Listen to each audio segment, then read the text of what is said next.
मंगलम भगवान वीरो मंगलम गौतमो गणी मंगलम कुंद कुंदार्यो जैन धर्मोस्तु मंगलम सर्वमंगलमांगल्यम सर्वकल्याणकारकम प्रधानं सर्वधर्माणां जैनं जयतु शासनम। मैं नमो तीर्थनायक को, नमो ओंकार वाणी को, नमो उन कुंद प्रभु को जिन्होंने ओंकार धारण की। आहो उपकार जिनवर का, कुंद का दिव्य वाणी का, जिन कुंद ध्वनिदाता उन कहान स्वामी का। नमः समय साराय स्वानुभूत्या चकासते चित्स्वभावाय भावाय सर्वभावांतरच्छिदे। समय सार जी परमागम ग्रंथ है। इसके परिशिष्ट में 47 शक्तियों के अंतर्गत जो गुरुदेव श्री की व्याख्या चलती है, उसमें आज भी अभाव भाव शक्ति की चर्चा चली। उसमें जो थोड़े मुख्य बिंदु हैं उनको अपन देखते हैं। इसमें पेज 495 है, जहाँ आज शुरू हुआ था उसके थोड़े ही बाद है। हाँ, तो एक भजन गुरुदेव को याद आ गया है ना। ये मैं इस भजन में बहुत गंभीर सिद्धांत यहाँ पर कहा। देखो, जिन्हीं देखो हम अवर ना देखो, देखा सो श्रद्धाना। यानी हमने अभी तक अपने स्वरूप को नहीं देखा, और देखा तो श्रद्धान हुआ। ये कहा ना, जिन्हीं देखो हम अवर ना देखो, देखा सो श्रद्धाना। अब मूल पॉइंट है कि देखा सो श्रद्धाना, यानी देखा उसका मैंने श्रद्धान किया। समझ में आया? देखो, देखे बिना श्रद्धा किस प्रकार हो। देखे का अर्थ जानना है, तो जाने बिना श्रद्धा किस प्रकार हो, ये कहना है। यानी जो वस्तु ज्ञान में आई नहीं उसकी श्रद्धा कैसी। जिस वस्तु को अब तक जाना ही नहीं उसकी श्रद्धा कैसी। आत्मा ज्ञायक है, आत्मा चैतन्य पदार्थ है, आत्मा अनंत शक्तियों का पुंज है। ये हमने भले शास्त्र से सुन लिया, लेकिन उसको जब तक अपने उपयोग दशा में उसका जैसा स्वरूप है वैसा स्वरूप स्वाद रूप जानना न हुआ, तो फिर प्रतीति कैसी। हम कहें कि हमने शास्त्र से बराबर सर्वज्ञ भगवान के हम भक्त हैं, अथवा सर्वज्ञ के शासन के हम, सर्वज्ञ के दिव्य ध्वनि में आई बात को हम सर माथे स्वीकार करते हैं, और मैं ज्ञायक चैतन्य ध्रुव स्वरूप अविनाशी और सामान्य सदृश एक रूप रहने वाला चैतन्य महापदार्थ हूँ, जो अनंत शक्तियों अनंत गुणों का पुंज है। ऐसा मैंने शास्त्र से तो जाना, लेकिन वह अनंत शक्तियाँ अनंत गुण स्वरूपता का स्वाद कैसा है, वह अतीन्द्रिय आनंद स्वरूप पदार्थ जिसका स्वाद ही आनंद रूप है, उस आनंद का स्वास्वादन किए बिना, उस आनंद का संवेदन किए बिना प्रतीति कैसे। जैसे आप किसी विवाह समारोह में वहाँ प्रीति भोज में गए और वहाँ जाकर के वहाँ सब बोर्ड लगे हैं, अथवा आपके मित्र ने कहा 10 प्रकार की मिठाइयों के नाम आपको बताए, उनका रूप भी बताया, उनका आकार प्रकार भी बताया, फिर वो मिठाई अच्छी है, स्वादिष्ट है, खाने योग्य है, ये प्रतीति तो तब होगी ना जब आप उस मिठाई का आस्वादन करोगे। कि सिर्फ मित्र के कहने मात्र से आप कहते लौट आओगे और घर आके बताओगे कि फला मिठाई तो बहुत ही स्वादिष्ट बनी थी। बताओ, मित्र ने कहा कि वो उधर जाओ उस कॉर्नर में, वो फलानी मिठाई है, रसमलाई है, जो भी है, या कोई नए प्रकार की है, उसका आकार प्रकार ऐसा है, रूप रंग ऐसा है, आदि इत्यादि, और सब आपने समझ लिया, लेकिन स्वाद न लिया। अब स्वाद लिए बिना ये अच्छी है ऐसी प्रतीति अंदर उपजा कर बताओ, नहीं होता ना। तब कहा यहाँ देखा सो श्रद्धाना, यानी देखे बिना, जाने बिना, उसका भाव भाषण हुए बिना, उसका आस्वादन संचेतन हुए बिना श्रद्धा किसकी? आया ना दृष्टांत पे से बात समझ आई कि नहीं आई? अब आत्मा ऐसा है, ऐसा है, ऐसा है। आचार्य कुंद भगवान ने कहा, अमृतचंद्र देव ने कहा, जयसेन स्वामी ने कहा, पूज्यपाद स्वामी ने कहा, गुरुदेव श्री ने कहा, टोडरमल जी ने कहा, बनारसी दास जी ने कहा, और हमने सब सुना, और हमने भी उसके ऊपर एक निबंध बना लिया, सब सुन सुना कर, भले लिखा नहीं यहाँ बना लिया। अब प्रतीति कैसे हो? स्वाद तो है नहीं ना, स्वाद बिना प्रतीति कैसे? यहाँ जानने का अर्थ स्वाद रूप जानना है, जानने का अर्थ शास्त्र से जानना नहीं, उधारी में नहीं चलेगा काम, नगद। देखो अभी कहते हैं 17वीं 18वीं गाथा में यह दृष्टांत आया है कि गधे के सींग ही नहीं होते तो उसकी प्रतीति कैसे हो। यानी वो वस्तु, गधे के सींग कैसे हैं कि जगत में असत रूप है, जगत में, और तुम्हारे ज्ञान में यह चैतन्य भगवान स्वाद में नहीं आया, स्वाद तो आ रहा है राग की कलुषितता का, और राग की कलुषितता का स्वाद है, और कहो कि मुझे आत्मा की प्रतीति है, तो ऐसा अन्याय जन शासन में नहीं चलता।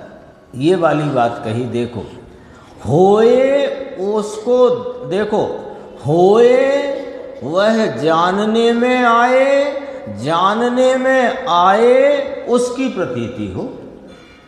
जो है नहीं वो जानने में आता नहीं, पॉइंट समझना। जो है नहीं वो जानने में आता नहीं, जो जानने में आता नहीं उसकी प्रतीति होती नहीं। अब आगे चलो, जो है वो जानने में आए, जानने में आए तो उसकी प्रतीति हो,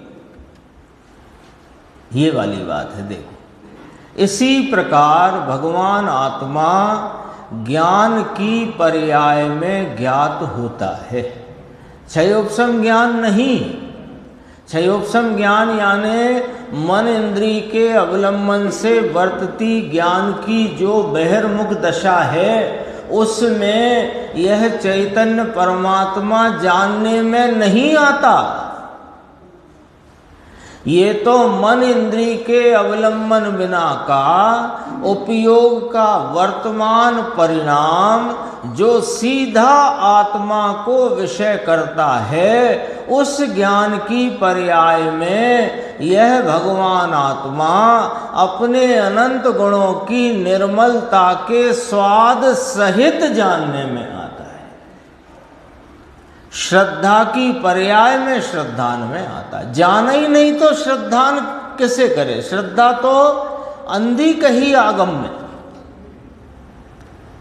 ज्ञान उसको विषय देता है।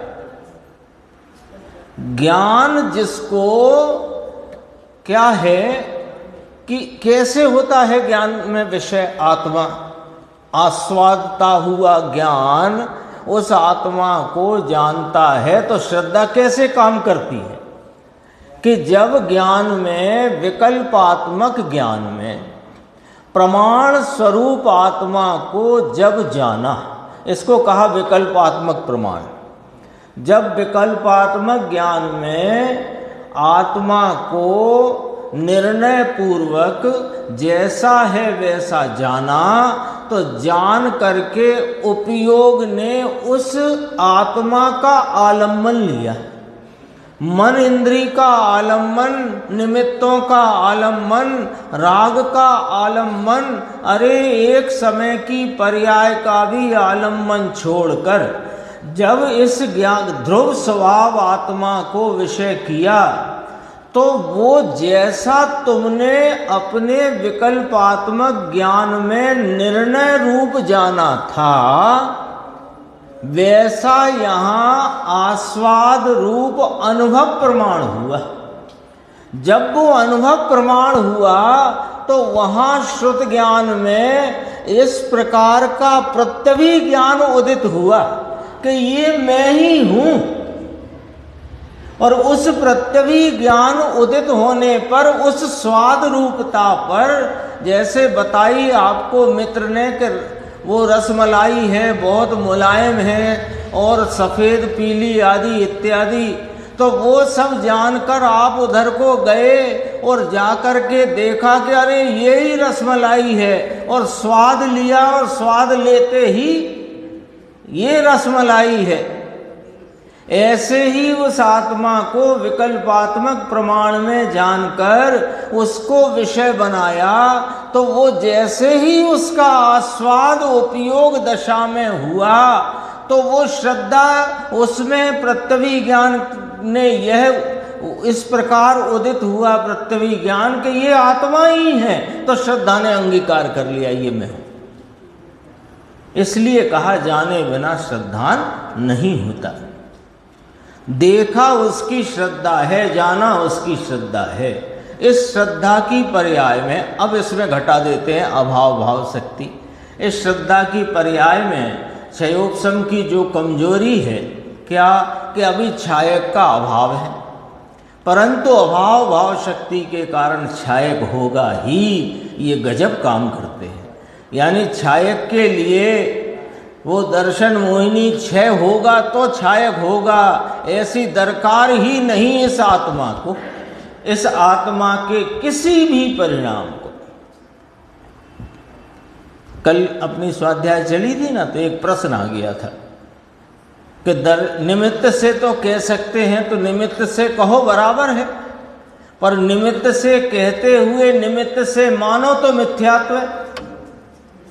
ऐसा प्रश्न आया वो YouTube पे कि निमित्त से कहना तो बराबर है कि दर्शन मोहिनी के क्षय से छायक होता है, इतना कहना तो बराबर है, तो निमित्त से कहना बराबर है, पर ऐसा मानना ये मिथ्यात्व है। यहाँ कहा अभाव भाव शक्ति के कारण से छायक होगा ही, ये गजब काम करते हैं। एक थोड़ा सा विषय 498 पेज पे है, उसमें देखना पड़ेगा आपको। ये लाभांतराय दानांतराय वाला प्रकरण आया था, भिंड वाला एक नंदलाल जी का आया था, उसके पहले देखना।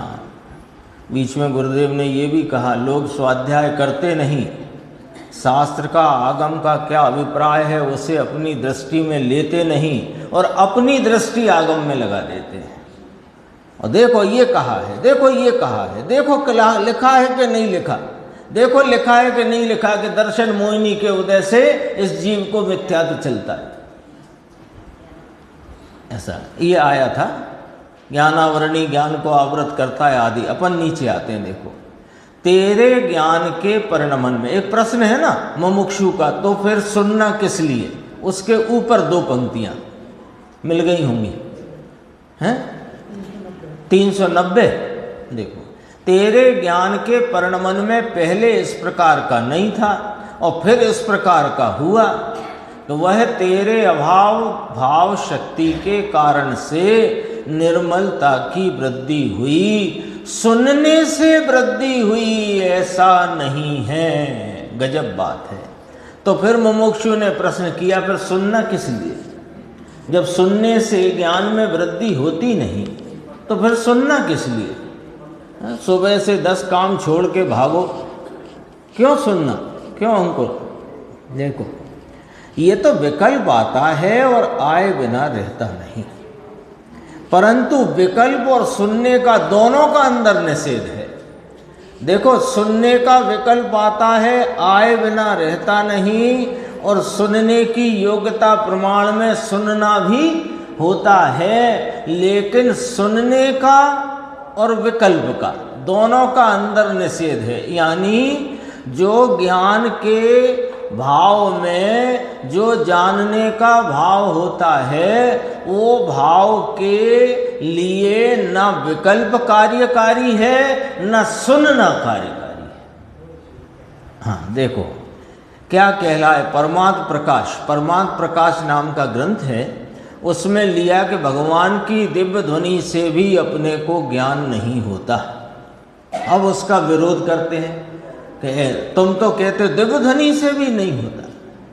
अरे भगवान, परंतु भाई सुन तो सही, ये परमार्थ प्रकाश क्या पुकार करता है कि दिव्य ध्वनि और मुनिराज आचार्य भगवंत उनके कहे हुए शास्त्रों से ज्ञान नहीं होता। लो, ये परमार्थ प्रकाश में योगेंद्र देव कहते हैं, क्या कहते हैं कि दिव्य ध्वनि से आचार्य भगवंतों के कहे हुए शास्त्रों से ज्ञान नहीं होता। तेरी पर्याय में जो ज्ञान अभी नहीं, वह ज्ञान आता है, वह अभाव भाव शक्ति के कारण से आता है।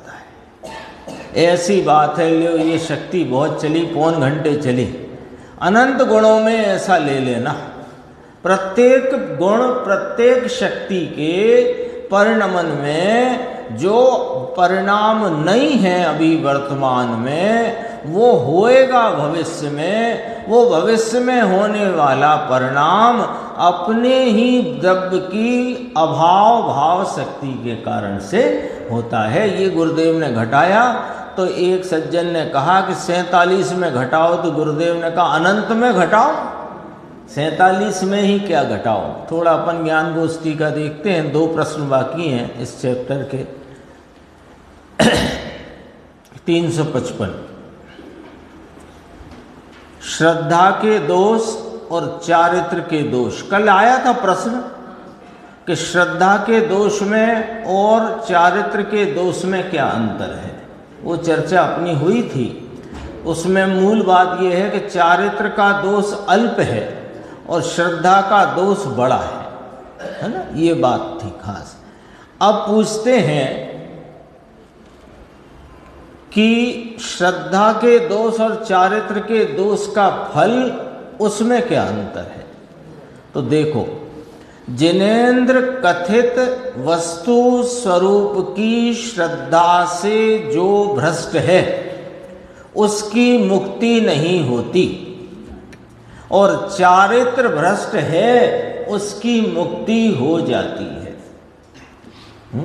आइए ना गाथा अष्टपाहुड़ में क्या है वो, चर्ये भट्टा न चर्ये भट्टा सिज्जंती, दंसण भट्टा भट्टा, हाँ दंसण भट्टा भट्टा, भ्रष्ट से भ्रष्ट है।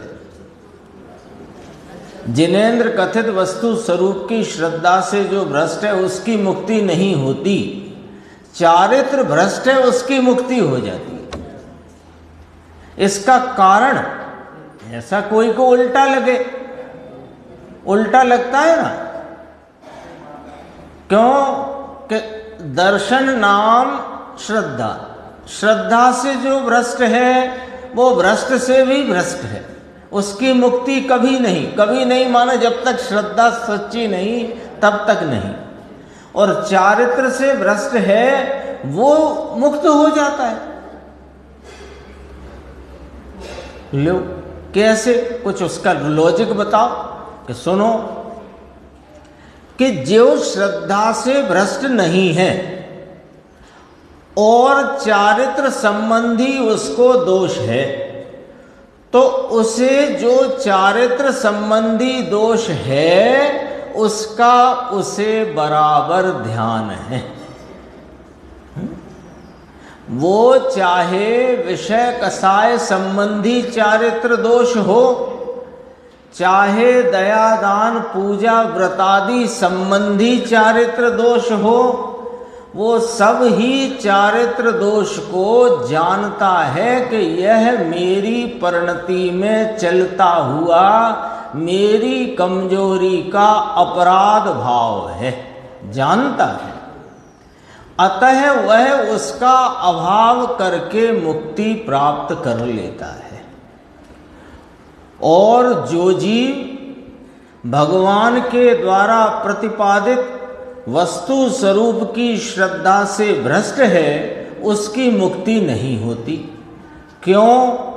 क्योंकि उसको तो वस्तु स्वरूप का श्रद्धा नहीं, ज्ञान नहीं, भान नहीं, और जो दोष है उसे दोष वह मानता नहीं। और जो श्रद्धा के दोष से रहित है यानी श्रद्धावान है, वो चारित्र दोष को दोष जानता है। और श्रद्धा का दोषी यानी मिथ्या दृष्टि, जिसको भगवान के कहे वस्तु स्वरूप की श्रद्धा नहीं, वो ये जानता ही नहीं कि मेरा दोष क्या है। फर्क आया ना समझ में? देखो चारित्र, अब थोड़ी बात एक और कहते हैं गुरुदेव, चारित्र दोष के सद्भाव में किसी सम्यक दृष्टि को तीर्थंकर गोत्र का बंध प्रति समय हो रहा है। लो क्या हो रहा है? तीर्थंकर गोत्र का बंध किसी हर सम्यक दृष्टि को नहीं होता, इसलिए किसी सम्यक दृष्टि को, अब किसी सम्यक दृष्टि को तीर्थंकर गोत्र का बंध प्रति समय हो रहा है। क्यों हो रहा है? अक्षय दिख रहा है कि पुस्तक ले लो, चारित्र दोष के सद्भाव में हो रहा है। 16 कारण भाई तीर्थंकर जे भय, ये तो तीर्थंकरत्व की महिमा करी है, 16 कारण की महिमा नहीं करी है। समझना पड़ेगा। क्यों? इसमें प्रश्न आएगा कि 16 कारण भावना क्यों भाते हैं, कि वे भाते ही नहीं है, उस जाति का विकल्प आ जाता है। इसमें प्रश्न आएगा आगे। अगला चैप्टर जो आने वाला है वो है ज्ञानी साधक की अंतर्बाह्य दशा, उसमें बहुत गंभीर गंभीर चर्चा है। देखो चारित्र दोष के सद्भाव में किसी सम्यक दृष्टि को तीर्थंकर गोत्र का बंध प्रति समय हो रहा है, ये सम्यक दृष्टि निकट भविष्य में ही चारित्र का दोष टाल देगा। लो जिस दोष के कारण तीर्थंकर प्रकृति बन रही है उस दोष को टालेगा। यदि वो दोष रह जाए तो तीर्थंकरत्व नाम की जो प्रकृति बनी है वो उदय में ही नहीं आती। उदाहरण है ना, शिवपिंडी पर बैठकर रेगी ग्रहण कर रहे हैं, मतलब हाँ बराबर है। मागनंदी मुनिराज का है, समंतभद्र स्वामी का है, अनेकों उदाहरण हैं, और भरत का है, बाहुबली का है, रामचंद्र जी का है। रामचंद्र जी लक्ष्मण की लाश को 6 महीने कंधे पे लेके घूम रहे हैं, वो चारित्र दोष है तो भी उस दोष को टालकर मुक्ति को प्राप्त हुए। भरत और बाहुबली दोनों भाई युद्ध कर रहे हैं, कल ही आया था, युद्ध कर रहे हैं, चारित्र का दोष है, ये अशुभ दोष की बात करते हैं। और वो भाई साहब ने अभी बताए वो भी अशुभ दोषों की बात है, और शुभ दोष है, ये वाला शुभ दोष है। तीर्थंकर गोत्र का बंध दोष है। 16 कारण भावना दोष रूप भाव है, अपराध है, अधर्म है। समझना तो पड़ेगा क्योंकि इसमें लिहाज नहीं होता है। ये वस्तु स्वरूप है ना, इसमें लिहाज नहीं होता। लिहाज नहीं। आपकी बहुत बड़ी सराफे की दुकान हो और कोई आपके पास अपने घर का कोई गहना बेचने आया हो, तो वो आपका बहुत निकट का मित्र हो, तो आप उसमें यदि मान लो 20% की खोट है, तो उसमें कैसे लिहाज करोगे? खोट को खोट में रखोगे, सोने को सोने में रखोगे? रखोगे कि नहीं? कैसे लिहाज करोगे बता दो। अब ये तो मित्र हैं, अब इनसे क्या कहूं कि इसमें 20% खोट है, ऐसा लिहाज रख सकते हैं क्या? मतलब ईमानदार तो नहीं रख सकता। कौन रखे?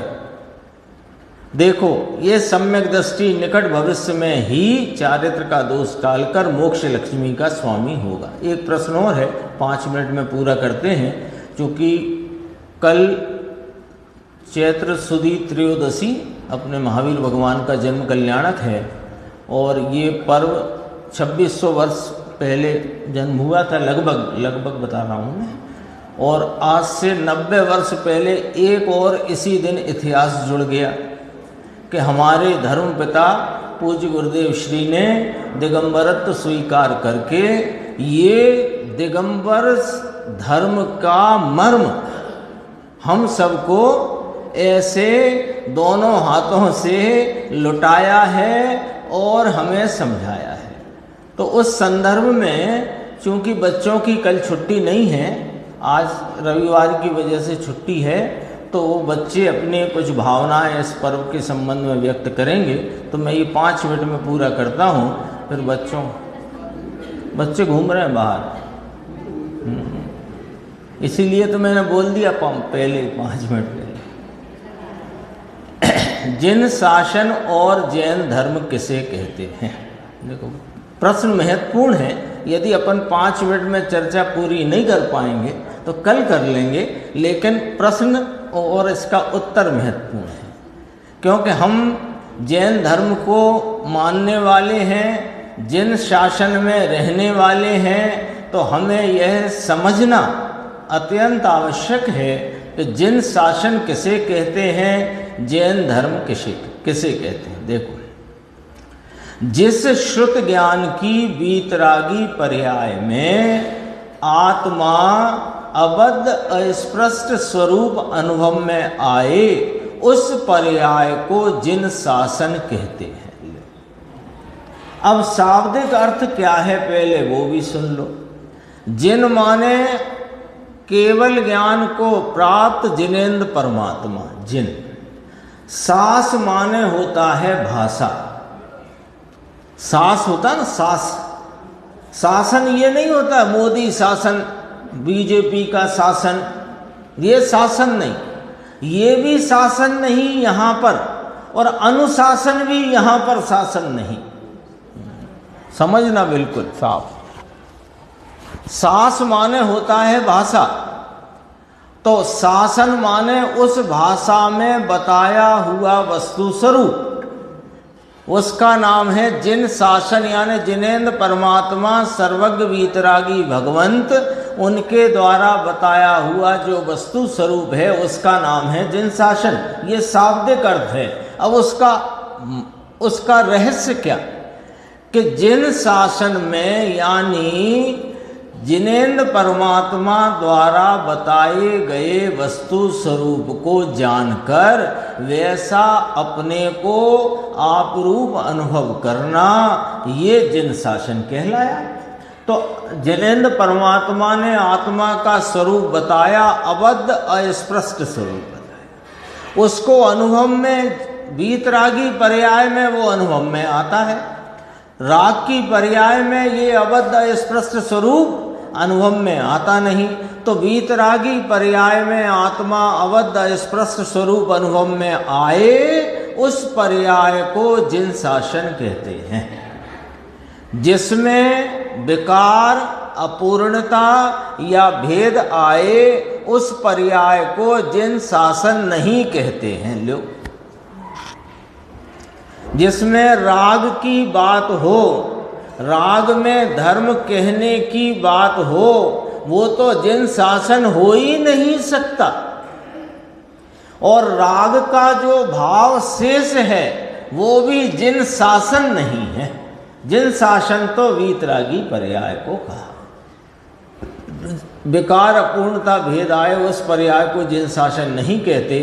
5 भाव स्वरूप होने पर भी एक रूप आत्मा है। 5 भाव मालूम अंकुर भाई? नहीं मालूम। सुनो, जीव के असाधारण 5 भाव। पारिणामिक भाव तो परम पारिणामिक भाव, औपसमिक भाव, औदैक भाव, औपसमिक भाव, छायोपसमिक भाव, छायिक भाव। कितने हुए? 5 ही हुए। 5 में 4 पर्याय रूप भाव हैं और 1 द्रव्य रूप भाव है। द्रव्य रूप कौन है? परम पारिणामिक। और 4 पर्याय भाव हैं। तो ये 5 भाव स्वरूप होने पर भी, यानी द्रव्य पर्याय स्वरूप होने पर भी, ये पर्यायों में अनेक प्रकारता से वर्तता होने पर भी ये आत्मा तो एक रूप ही रहा है। 5 भाव एक रूप है ये नहीं कहना है। 5 भाव स्वरूप होने पर भी एक रूप आत्मा है, इसका अर्थ ये नहीं 5 भाव मिलाकर एक रूप है या 5 भाव एक रूप है, ये नहीं। 5 भाव स्वरूप माने स्वयं परम पारिणामिक एक ध्रुव स्वरूपता से रहा हुआ द्रव्य अपनी पर्यायों में 4 प्रकार के भावों में वर्तता है, तो भी ये तो अपने एक रूप स्वरूप है। वह जिसके अनुभव में आए उसको वीतरागी जैन धर्म कहते हैं। एक ही अर्थ निकला यहाँ तो। वीतरागी पर्याय प्रकट होती है। वीतरागी पर्याय प्रकट होना जैन धर्म, वीतरागी पर्याय प्रकट होना जैन शासन। राग की प्रकटता और राग में धर्म मानना मिथ्यात्व, और राग भी जैन शासन नहीं, राग भी जैन धर्म नहीं। अभी कहा था ना सुबह कारण भावनाओं के बारे में, तो समझ लो, यहां से समझ लो। वीतरागी द्रव्य का आश्रय है, तथापि कर्तापना उस वीतरागी द्रव्य का नहीं है। ये थोड़ी बारीक बात पकड़ना जरा अच्छे से। वीतरागी पर्याय प्रकट होती है, वो जो वीतरागी पर्याय का नाम जैन शासन, वीतरागी पर्याय का नाम जैन धर्म, ठीक है। वो वीतरागी पर्याय जो प्रकट हुई उसमें वीतरागी द्रव्य का आश्रय है, फिर भी उस वीतरागी पर्याय का कर्ता वीतरागी द्रव्य नहीं है। वीतरागी पर्याय को वीतरागी द्रव्य का आश्रय आया, इसलिए उस पर्याय को पराधीन मत मान लेना। वह वीतरागी पर्याय षट कारक से स्वतंत्र कर्ता रूप में होकर प्रकट हुई है, अपनी धर्म पर्याय है। उसका कर्ता भी द्रव्य नाम ध्रुव वस्तु उपचार से है। ऐसी बातें वीतराग की हैं। गुरुदेव कहते हैं ये तो अंदर से आती हैं, भगवान के पास से आती हैं। वो जो भगवान विराजते हैं उनके पास से आती हैं, और ये जो भगवान अंदर विराजता है इसके पास से आती है। अनंत केवलियों की ये पुकार है। इसका जो दूसरा पैराग्राफ है, इस पे अपन आगे की स्वाध्याय में दोबारा चर्चा करेंगे। अभी मैं अपन बच्चों को बुला लेते हैं। जो बच्चे बाहर खेलने में व्यस्त हैं वे आ जाएं और अपना कार्यक्रम आगे बढ़ाएं।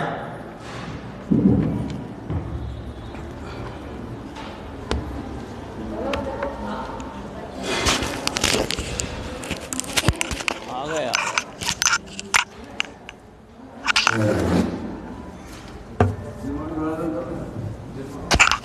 सभी बच्चे जो बाहर खेल रहे हैं वो आ जाएं, अंदर आ जाएं। आप सभी से निवेदन है कि सभी लोग बैठे रहें, बच्चों को सावधान करते रहें, क्योंकि बच्चे आज कल थोड़ा कुछ बच्चे आगे आ जाओ, सारे बच्चे आगे आ जाओ, इधर आ जाओ, आगे आ जाओ।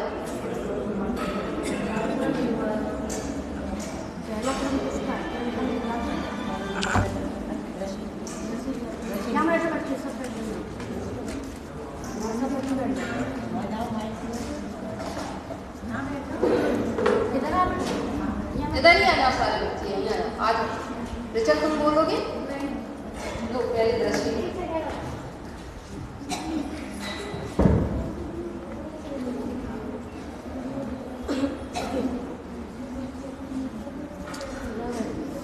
और भी बच्चे ने तैयार किया था। इसका नाम क्या है?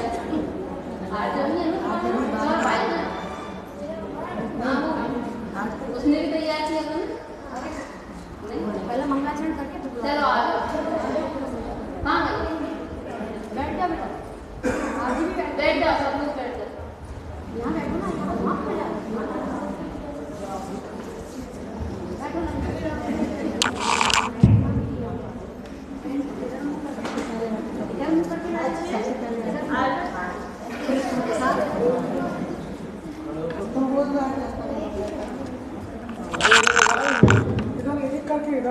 नहीं, ठीक है, वो बैठे रहने दो, जो आ रहा है वो सामने आ। नहीं, जैसे बोलना वो तो आए। सबसे पहले आप आ जाओ, आप लोग मंगलाचरण करोगे ना?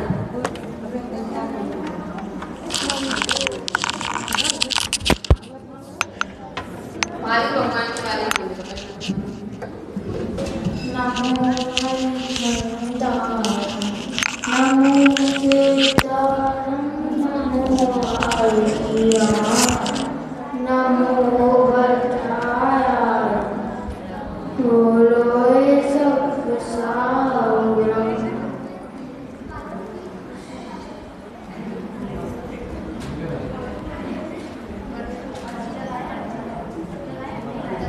आज चैत्र शुक्ला 13 है।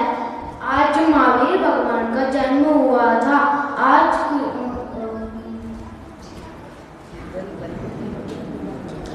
महावीर भगवान का जन्म कल्याण महोत्सव मनाया जाता है।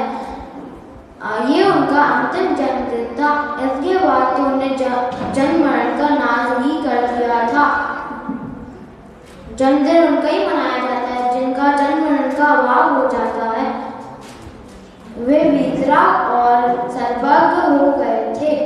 उनके पिता का नाम राजा सिद्धार्थ और माता का नाम त्रिशला देवी था। जय हिंद।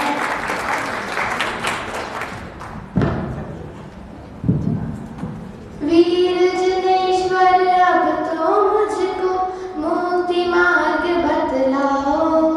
निज को भूल बहुत दुख पाए, अब ना देर लगाओ।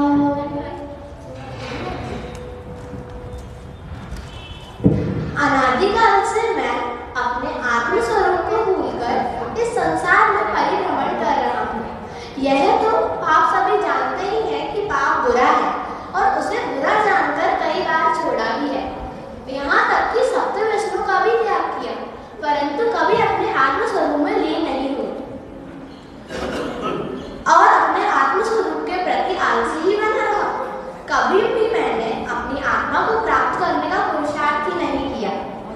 रोज हम भगवान के दर्शन करने आते हैं, पूजन करते हैं, भक्ति करते हैं, परंतु उनका जैसा स्वरूप है वैसा ही मेरा स्वरूप है, यह जानने का कभी प्रयत्न ही नहीं करते। कहा भी है, तुम जैसा बनने के कारण शरण तुम्हारी आया हूँ। वीर प्रभु के बारे में तो हम सभी जानते हैं, पर उन्होंने जो मार्ग बताया है जिस पर चलकर हम सुखी हो सकते हैं, वह आज तक हमने नहीं अपनाया। वास्तव में